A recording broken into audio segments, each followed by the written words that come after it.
Phi đây bà nánh còn hát ca chinh trong á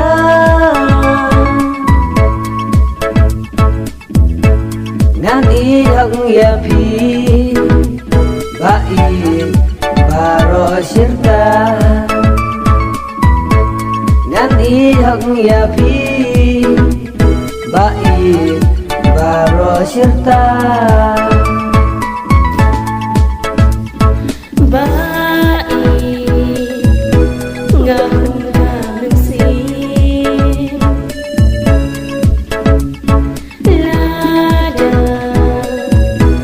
Ghiền Mì Gõ để không bỏ lỡ